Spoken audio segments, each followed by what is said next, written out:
Hello दोस्तों, refix India के YouTube channel पे आपका फिर से स्वागत है।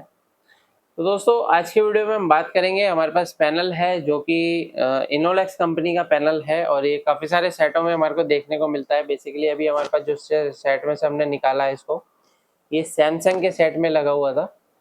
तो अभी क्या है कि अगर इसकी कंडीशन देखेंगे तो ये हमारे पास नो पिक्चर की कंडीशन में आया है और काफ़ी बार ये पैनल जो होता है हाफ पिक्चर में भी आता है। इस तरीके से हॉरिजॉन्टली हाफ पिक्चर भी हो जाती है इसमें। तो इसमें अलग अलग तरीके के फॉल्ट हमारे को देखने को मिलते हैं, क्योंकि ये जो पैनल है एक सीओजी पैनल है। क्योंकि इसके अंदर अगर जो चिप देखेंगे तो ग्लास में चिप लगी हुई है। मैं आपको दिखा देता हूँ यहाँ पे। अगर आप यहाँ पे देखेंगे तो इसके अंदर चिप लगी हुई है, वो ग्लास के अंदर है यहाँ पे, और दूसरी यहाँ पे एक चिप लगी हुई है।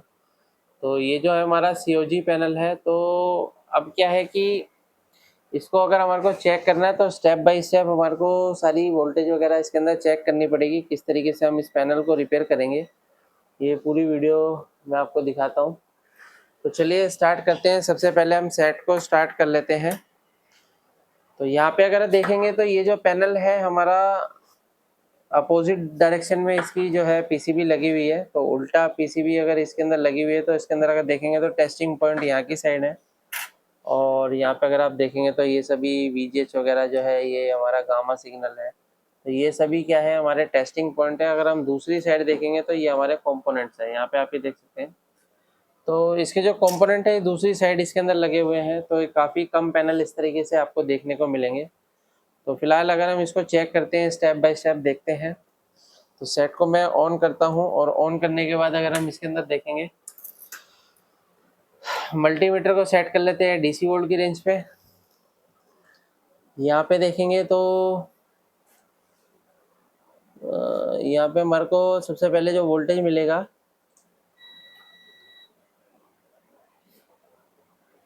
तो इसके अंदर देखिए यहाँ पे क्या है, जो सप्लाई इनपुट हो रही है वो यहाँ से इनपुट हो रही है।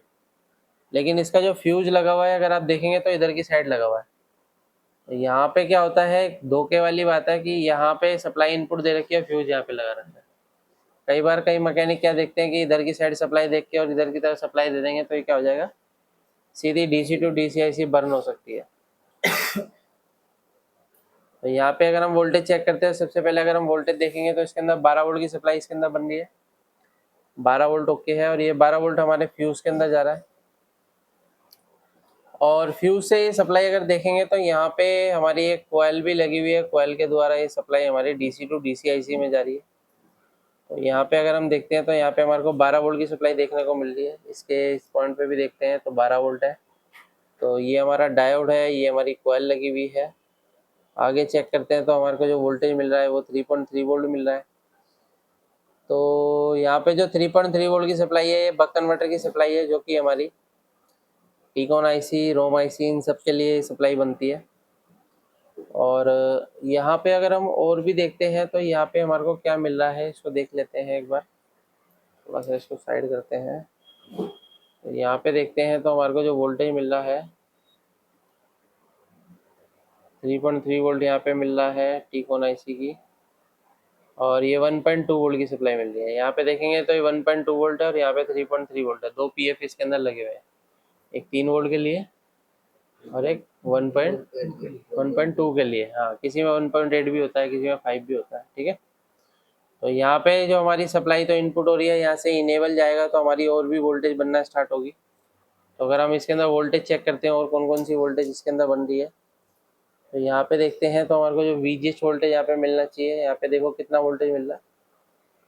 यहाँ पे वीजीएच वोल्टेज नहीं है, नहीं बन रहा है। उसके बाद यहाँ पे देखते हैं तो और भी सप्लाइयाँ हैं। यहाँ पे हमारे को 2 वोल्ट की सप्लाई मिल रही है। और यहाँ पे सप्लाई जो है हमारे को प्रॉपर तरीके से सही सप्लाई नहीं मिल रही है। जब तक ये सप्लाई ओके नहीं होगी तब तक हमारा पैनल प्रॉपर तरीके से काम नहीं करेगा। यहाँ पे देख लेते हैं कितना वोल्टेज आ रहा है। यहाँ पे थोड़ा सा रस्ट खाया हुआ पैनल है, इसको थोड़ा स्क्रैच करते हैं। यहाँ पे देखते हैं कितना वोल्टेज आ रहा है, कोई वोल्टेज नहीं है। तो अभी क्या है कि पैनल की जो कंडीशन है वो नो पिक्चर की है। और नो पिक्चर कंडीशन इसलिए है क्योंकि इसके अंदर कोई भी वोल्टेज नहीं बन रही। तो देखिए इस कंडीशन में हम एक चीज़ चेक करेंगे सबसे पहले कि इसका जो DC टू DC IC है वो वर्किंग में है या नहीं है। तो इसके लिए क्या काम करते हैं, हम सेट को ऑफ करते हैं और दोबारा से स्टार्ट करेंगे। और मैं यहाँ पे VGS पॉइंट पे लगा के रखता हूँ। अभी सेट को स्टार्ट करो, प्रेस करो, ऑन हो गया। यहाँ पे अगर हम वोल्टेज देखेंगे तो क्या वोल्टेज मिल रहा है, ये देखिए वोल्टेज आके हमारा ड्रॉप हो गया। तो देखिए ये जो कंडीशन बनती है, या तो इस कंडीशन रहती है कि भाई हमारा DC टू DC सर्किट में शॉर्टिंग होती है, तब भी इस तरीके की दिक्कत मिलती है। कॉफ वगैरह खराब हो जाए, शॉर्ट हो जाए, तब भी इस तरह की कंडीशन मिलती है। लेकिन अभी कॉफ जो है हमारे को बिल्कुल फ्रेश नज़र आता है, यहाँ पे भी और यहाँ पे भी। जब कभी ये खराब होती है तो यहाँ पे पूरी ब्लैक हो जाती है, पूरा एरिया ब्लैक हो जाता है, यहाँ से पूरा एरिया ब्लैक हो जाएगा, ये खराब हो जाती है इस कंडीशन में। ठीक है, तो चलिए देखते हैं अभी इसको। पैनल को हमारे को उल्टा करके रखना पड़ेगा क्योंकि कंपोनेंट जो है वो दूसरी साइड है। इसको मैं घुमा लेता हूँ। यहाँ पे अगर हम देखते हैं तो यहाँ पे देखते हैं, ये देखिए ये हमारा AVDD का पॉइंट है, सर्किट है। यहाँ पे देखिए डायोड लगा हुआ है, तो यानी कि AVDD के लिए भी वोल्टेज जो है बूस्ट नहीं हो रही है। और यहाँ पे देखते हैं तो ये हमारा, यहाँ पे कोई भी वोल्टेज नहीं है। तो बेसिकली ये जो PF रहता है ये हमारे, ये देखेंगे तो यहाँ पे एक डायोड लगा हुआ है और इस डायोड का चार्ज पंप सर्किट है ये, यानी कि जो सर्किट है चार्ज पंप सर्किट है। अगर मैं यहाँ पे देख रहा हूँ तो यहाँ पे मेरे को कोई भी पल्स के साथ में देखिए वोल्टेज रहती है। अभी हमारे को यहाँ पे कुछ भी नहीं मिल रहा है, ठीक है ना। अब आगे और हम देखते हैं तो और भी रहता है इसके साथ में, और भी चीज़ें देख लेते हैं। एक बार शॉर्टिंग वगैरह देख लेते हैं।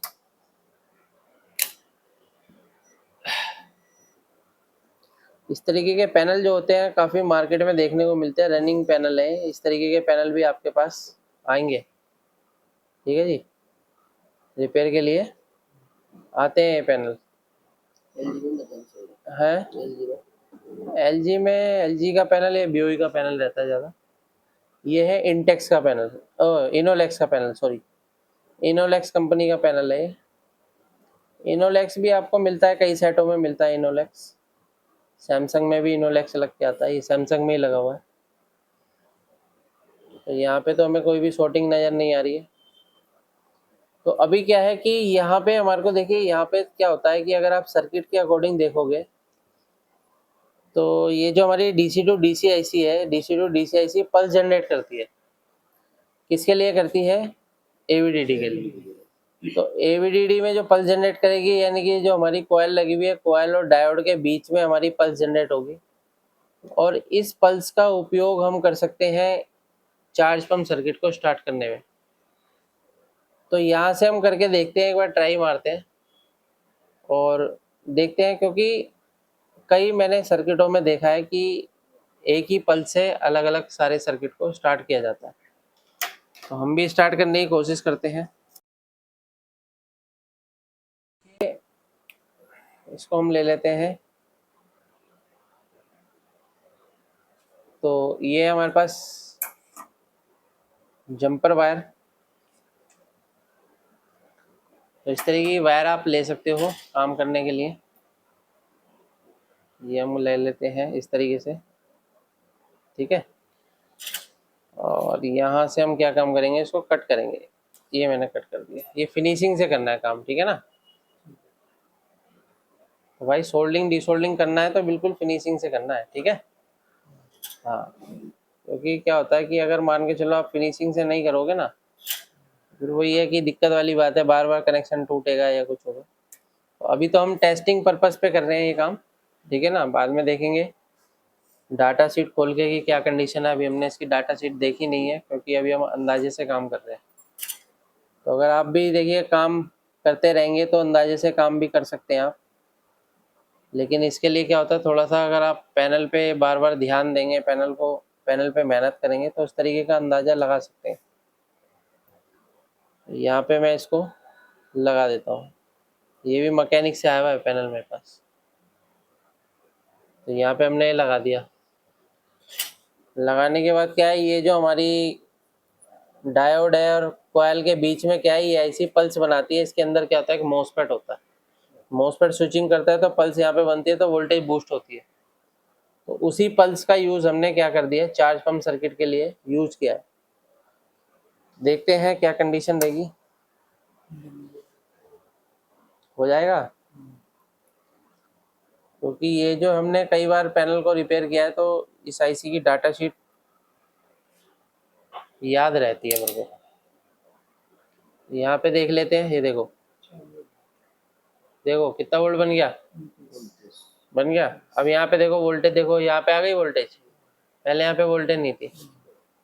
अब यहाँ पे क्या है, ये वोल्टेज के साथ में पल्स है। अगर हम डीएसओ से चेक करेंगे तो हमें यहाँ पे पल्स नजर आएगी, ऐसे फ्रीक्वेंसी नजर आएगी।